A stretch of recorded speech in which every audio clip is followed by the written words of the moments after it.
alayhissalom kirsalar, bir ayol qabr quchoqlab yig'lab o'tirgan ekan. Sochini yoyib qabr quchoqlab yig'lab o'tirgan ayolga qarab, "Turgin, ey ayol, chiqqin bu yerdan" dedilar.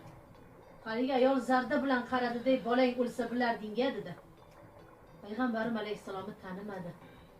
Payg'ambarim alayhissalom yerga qaradilar, biroq og'iz so'z demay yo'llarida davom etdilar.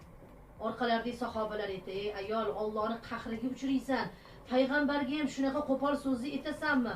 Xudoni la'nati kelib qolmasin senga." Dedilarki, "Bular payg'ambarmidilar?" dod deb yig'ladi ayol. Ertasi kuni hujralariga poylab turib kirib keldi. "Ya Rasululloh sollallohu alayhi vasallam, kecha sizni taniman, uzr, men bor uzr. Meni qabristondan chiqqin dedingiz.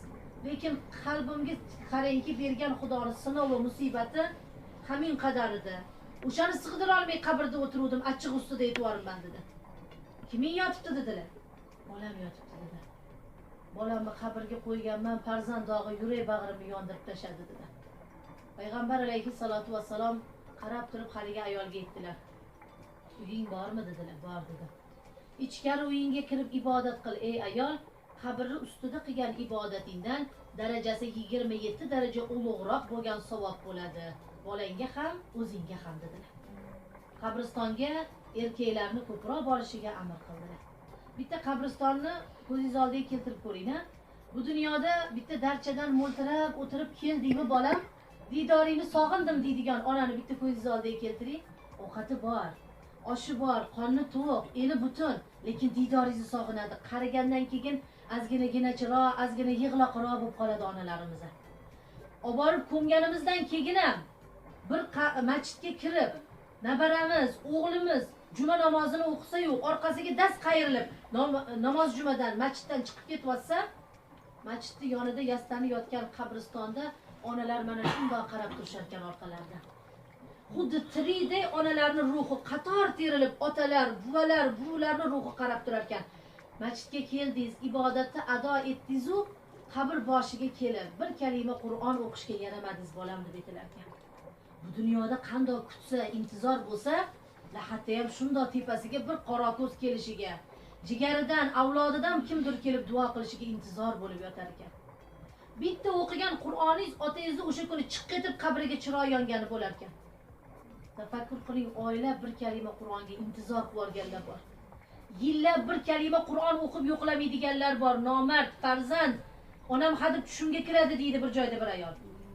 Hadib tushingga kirsa Qur'on o'qiysanmi deb so'rasam, "Ha, Qur'on o'qiydigan kuni o'qiyman" deydi. Ya, shuncha ilm olib bilmagan ekanmiz. Qur'on qaysi kuni o'qilar ekan? Siz payshanba kuni deydi. Onang seni faqat payshanba kuni emizarmidi? Yo, har kuni deydi. Otang faqat payshanba kuni non ko'tarib kelib yediramidi? Har kuni deydi. Bir kechada 7 marta ingrasang, 7 marta turib tayini tozalagan. Qo'lini suqib najasingdan biron marta yirganmagan. Dunyolarda hamma kechib ketsa ham meni bolam deb turib aybingga qalqon bo'lgan onangga bir haftada bir marta intizor qilasanmi? Uyini supurib bo'lib, bir pas tin olib 5 daqiqada o'qib qo'y.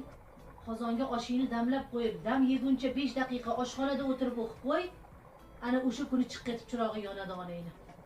Zulmatda yotmaydi, qabri zimiston bo'lmaydi. Oh, Allohga shukr, ey qabrim uyimdan munavvar, uyimdan fayzli deb yayrab yotadi. 5 daqiqa vaqtimiz ketadi-yu, shunga ham ayimiz. Lekin dunyoni mashmashasidan, dunyoni qarangki nimasidan ayrilol. Ko'chaga chiqib nevarani tizzasiga olib soatlab gap sotsa gap sotadiki, bir kalima Qur'onga haftalab qo'li tegmaydi. Payshanba kuni bo'lganda esiga tushib qoladi. Bugun payshanba ekan, bitta holva tarqilib, bitta Qur'on o'qib qo'yay deydi. Demak, shunchalik ojizligimizni bilaverishimiz kerak ekan. Payg'ambarim alayhissalom xonadonlariga kirib keluvdilar. Ummu Salama radhiyallohu anha onam yig'lab o'tirganlarini ko'rdilar. "Ey Ummu Salama, bugun otangizni azasiga necha kun bo'ldi?" dedilar. Otalarini ko'mgan ekanlar. "Hozir asr namoziga azon etsa 3 kun tugaydi" dedilar. "Darrov ko'zingizga surma torting, sirg'alaringizni taqib oling, azangizni tugagani bilinsin" dedilar. Ummu Salama onam hayotlarida surma qo'ygan xotin bo'lmagan ekanlar, dugonalardan surma so'ratib keldilar. Ko'zlariga surma tortdilar, quloqlariga sirg'a taqdilar-da, "Alloh o'zing beruvding, o'zing olding, 3 kunlik azam tugadi" dedilar. Hovliga chiqib, ish qilib yuruvdilar. Pas-pas bo'lar ekan, u paytdagi devorlar, ko'chadan o'tib ketayotgan ayollar hovlida yurgan Ummu Salama onamni devor oshib ko'zi tushdi, nazari tushdi-da. Ya Ummu Salamani ko'ziga surma tortilibdi. Azasi tugabdi shekilli deyishdi. Shunda payg'ambarimiz alayhissalom chiqib jamoatga e'lon qildilar. Qaysi xotin otasini ko'madimi? Onasini ko'madimi? Jigaridan ayriladimi? Farzandidan ayriladimi? 3 kunlik azaga rozi bo'lib, 3-kundan keyin ko'zini qarangki surma bilan bo'yab, qulog'iga ziragini taqib, azasini tugaganiga rozi bo'lsa, qiyomat kuni mening shafaatim unga vojib bo'lsin dedilar. Ya'ni tumonat xaloyiq ichidan o'zim jannatga yetayman deb va'da berdilar.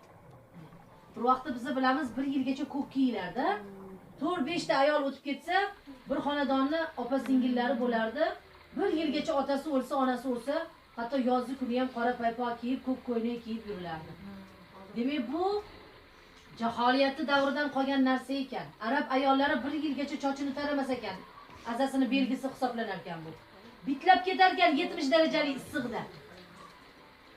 Mana shu qarangki 70 darajali issiqda qarab bo'lmas ahvolga kelib qolar ekan. Qancha ayol qo'rqinchli ahvolga tushsa, shunchalik azani qoyil maqom tutayotgan ayol hisoblanar ekan. Bir kuni bir joyga borsang, eshikdan 4 ta qiz kirdi, uvoz solib yig'laydiki, ehsonda o'tirimiz, endi kelib bitta duo qildik. Duo atlab 4 ta qiz yig'lasa nima ekan dimiz-a? Butun o'yi boshlariga ko'tarib tashlashdi. Hadisingiz eshitmaydi, hadisingiz eshitmaydi, bir kalima Qur'onni yangratib o'qib yoruvdik. Qur'on bor joyda sokinat farishtalar tushadi, sokinlik tushdi. Nima qilganinglar bu?